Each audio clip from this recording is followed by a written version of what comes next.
नमस्कार, स्वागत है आप सभी का आपके अपने YouTube चैनल में। तो आइए आज हम आपको बताते हैं कि कैसे आरआरबी पीओ ऑफिसर स्केल 1 का इंटरव्यू फेस किया हमारे विद्यार्थी आकाश ने।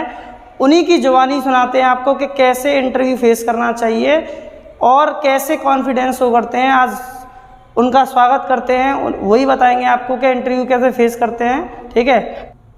नमस्कार, मेरा नाम आकाश परमार है और मैं as RRB officer scale 1 select हुआ हूँ। तो जैसा कि मैं आपको कुछ इन्फॉर्मेशन देना चाहता हूँ इंटरव्यू के रिगार्डिंग। जैसा कि हम सबको पता है कि जब हम प्री क्वालिफाई कर लेते हैं, उसके बाद मेंस क्वालिफाई कर लेते हैं, तो उसके बाद हमें इंटरव्यू फेस करना पड़ता है। मेंस और प्री में ये रहता है कि हम पढ़ के प्रैक्टिस करके हम निकाल सकते हैं, एग्ज़ाम में निकाल भी लेते हैं, लेकिन जो मेन हमारा जो ऑब्स्टिकल है, जो हम सबको लगता है, वो है हमारा इंटरव्यू। जैसा कि मेरा ये पहला इंटरव्यू था आरआरबी का। तो आरआरबी का क्या मतलब फ़र्स्ट टाइम लाइफ में मेरा पहला ऐसा इंटरव्यू था जो मैं फ़ेस करने वाला था। तो जब मैं इंटरव्यू का जब मेरा कॉल लेटर आया, उसके बाद मैं खुश भी था और थोड़ा नर्वस भी था कि अब मैं इंटरव्यू की तैयारी कैसे करूं।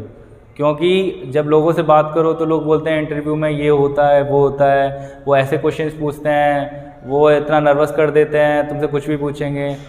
तो मैंने जब थ्रू आउट थोड़ा टीचर्स की गाइडलाइंस ली, टीचर से बात की, केपी सर से बात की मैंने। तो जब मैंने सबकी इन्फॉर्मेशन ली, सबसे थोड़े बातचीत करके और घर वालों से, पेरेंट्स से बात की कि मेरा दिमाग में ये सब चल रहा है, मेरे को ये टेंशन हो रही है, मैं लोगों से बात करता हूँ तो वैसे बोलते हैं। तो जब मैंने इंटरव्यू की तैयारी करना स्टार्ट किया तो सबसे पहले मैंने बैंकिंग के बारे में, जितनी भी बैंकिंग की इन्फॉर्मेशन थी वो मैंने सबसे पहले ली अलग अलग सोर्सेज वगैरह से, कि नोट्स वगैरह देखे वगैरह की बैंकिंग की तैयारी कर लेते हैं। जो बेसिक टर्म्स हैं हमारे, उसकी तैयारी की, क्योंकि वो बैंक से रिलेटेड पूछते हैं। क्योंकि आप बैंक में जॉब करने वाले हो तो उनका मेन मकसद ये रहता है कि आपकी बैंक के जो बेसिक टर्म्स हैं वो क्लियर होने चाहिए आपके माइंड में। क्योंकि उनको पता है आप मीन्स क्वालिफाई करके आए हो तो आप में नॉलेज तो है, लेकिन तुम वो एज अ पीओ जब तुम सामने बैठोगे तो तुम उस चीज़ को प्रेजेंट कर पाओगे नहीं कर पाओगे। तो उनका मेन मकसद यही है आपको जज करने का। तो जब इंटरव्यू फेस किया मैंने, जब मैं फर्स्ट डे वहाँ गया, वहाँ मेरा डॉक्यूमेंट वेरिफिकेशन हुआ। मेरा इंटरव्यू सबसे लास्ट था सेकंड शिफ्ट में। तो मैं 12 बजे एंट्री ली थी मैंने वहाँ पर, और मेरा शाम को 6 बजे मेरा इंटरव्यू होने वाला था। तो 6 बजे मेरा इंटरव्यू का नंबर आया। तो जैसे ही मैं अंदर घुसा और मैंने उन्हें देखा, जो मेरे सामने सबसे पहले जो मेरे सामने देखे, मैंने उनको मे आई कम इन बोला, मे आई कम इन सर। तो उन्होंने बोला कि कम इन। उसके बाद फिर मैं अंदर गया, मैं उनके पास गया। तो मेरे दिमाग में ये था अंदर घुसने से पहले कि सबको इंडिविजुअल गुड मॉर्निंग बोलना है या गुड इवनिंग बोलना है या फिर क्या बोलना है। तो कन्फ्यूज़न थी। तो मैंने ये सोचा कि जब मैं इंडिविजुअल करूँगा सबको तो उसमें एक टाइम जाएगा और कभी कभी हम नर्वस होकर गड़बड़ भी कर देते हैं। तो इससे अच्छा मैंने सोचा कि मैं एक साथ सबको ऐसे बोल दूँगा कि good evening to all of you.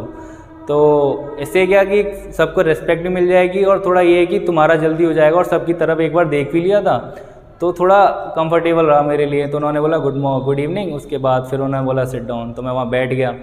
तो जब मैं बैठ गया उनके सामने, थोड़ा कंफर्टेबल हुआ, तो मैंने उनको थैंक यू बोला कि थैंक यू सो मच। तो उसके बाद उन्होंने फिर क्वेश्चन स्टार्ट किए।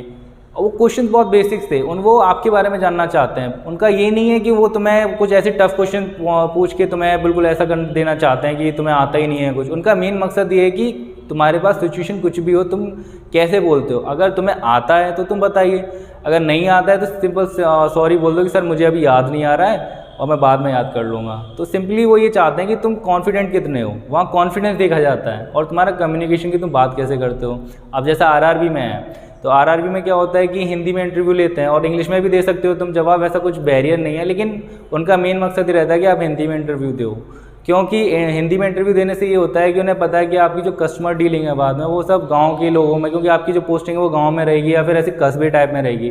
तो उससे क्या रहेगा कि आपकी जब बातचीत होगी, कम्युनिकेशन होगा, वो हिंदी में होगा। तो उन्होंने फिर मेरे से क्वेश्चन पूछा, मेरे से पूछा आपके फादर क्या करते हैं। मैंने बताया कि वो आर्मी से रिटायर्ड हैं। तो फिर उन्होंने पूछा कि अच्छा ठीक है, आपके पास कोई खेत वेत है, आप खेती करते हैं क्या पापा। मैंने बोला कि नहीं, वो सिंपली एक स्कूल में टीचर हैं। तो उन्होंने फिर कुछ क्वेश्चन और पूछे। उन्होंने पूछा कि अच्छा ठीक है बताओ अपने बारे में, आपने ग्रेजुएशन के बाद क्या किया। मैंने बताया कि मैं तैयारी कर रहा था एग्ज़ाम्स की, पहले मैं एसएससी की कर रहा था, फिर मैं बैंकिंग की तरफ आया। तो उन्होंने पूछा ऐसे करके। तो इसमें सबसे बेस्ट ये है कि कुछ चीज़ छुपानी नहीं है, क्योंकि वो जो जितने भी लोग वहाँ बैठे हैं 5 के 5 लोग, वो सब एक्सपीरियंसड हैं। उन्हें सब पता है आपके बारे में कि आपकी कहीं जॉब नहीं लगी है और आप तैयारी करते हुए आ रहे हो, तब आप यहाँ आए हो। तो आप उनसे झूठ बोलोगे कि मैं सिर्फ बैंकिंग के, मेरा एक ड्रीम है, बैंकिंग में मेरे को जॉब करनी है। तो जो ऑनेस्ट रिप्लाई है तुम्हारा, ऑनेस्ट जो तुम्हारा व्यू है किसी चीज़ को लेके, वो बताओ। क्योंकि वो ट्रुथ पे बिलीव करते हैं, उन्हें भी पता है कि जॉब चाहिए, सब जॉब के लिए स्ट्रगल कर रहे हैं। तो वो सारी चीज़ें हैं। तो मैंने वो चीज़ें ध्यान में रखते हुए कि मुझे झूठ नहीं बोलना है, थोड़ा कॉन्फिडेंट रहना है, कुछ भी पूछें अगर आता है तो अच्छे से जवाब देना है, नहीं आता है तो सॉरी बोल देना। बाकी का फिर उन्होंने 2-4 क्वेश्चन और पूछे, तो मेरा कुछ 10 या 12 मिनट इंटरव्यू चला था। उसके बाद लास्ट में उन्होंने एक क्वेश्चन पूछा, मैंने वो बता दिया, तो उसके बाद वो थोड़ा खुश हुए। उसके बाद उन्होंने बोला ठीक है आप जाइए, तो फिर मैं बाहर आया। उसमें क्या था कि तुम्हारा जो जाने से लेके बाहर निकलने तक का जो कॉन्फिडेंस है वो एक जैसा रहना चाहिए, कि ऐसा नहीं कि अगर आप अंदर घुस रहे हो तो बहुत लूज़ और ऐसे करके जा रहे हो। उसमें सिंपल ये है कि आप कॉन्फिडेंट जाओ, आराम से वहाँ बैठो, जब इंटरव्यू ख़त्म हो जाए उसके बाद खड़े हो, पीछे मुड़ के उन्हें आपको है कि जब जा रहे हो तो पीछे मुड़ के नहीं देखना है कि वो क्या कर रहे हैं क्या नहीं कर रहे। आप जैसे उठे हो वैसे ही निकल जाओ बाहर गेट खोल के, और सिंपली ऐसे करके आपका इंटरव्यू ख़त्म हो जाता है।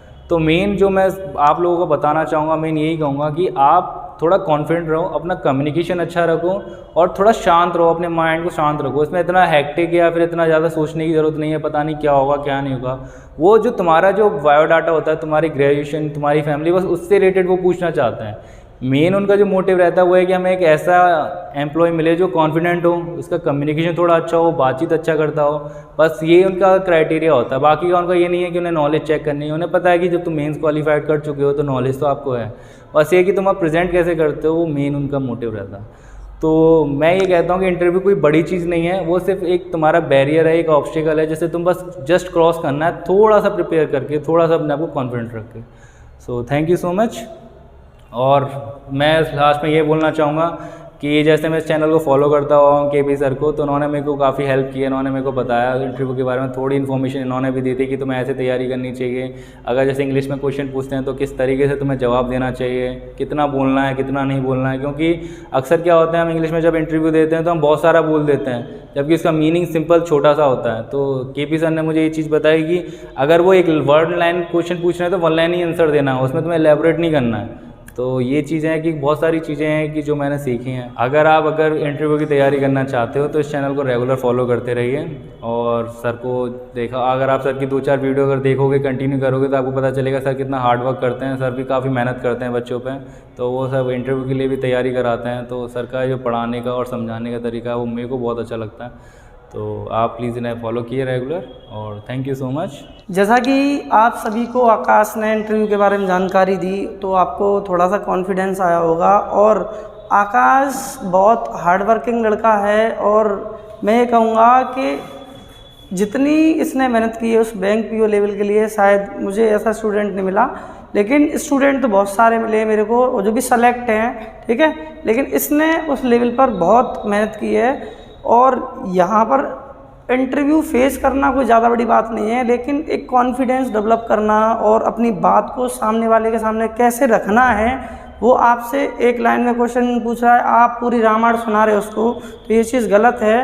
तो पॉजिटिव नेगेटिव कुछ पॉइंट्स होते हैं इंटरव्यू के, क्या करना चाहिए और क्या नहीं करना चाहिए।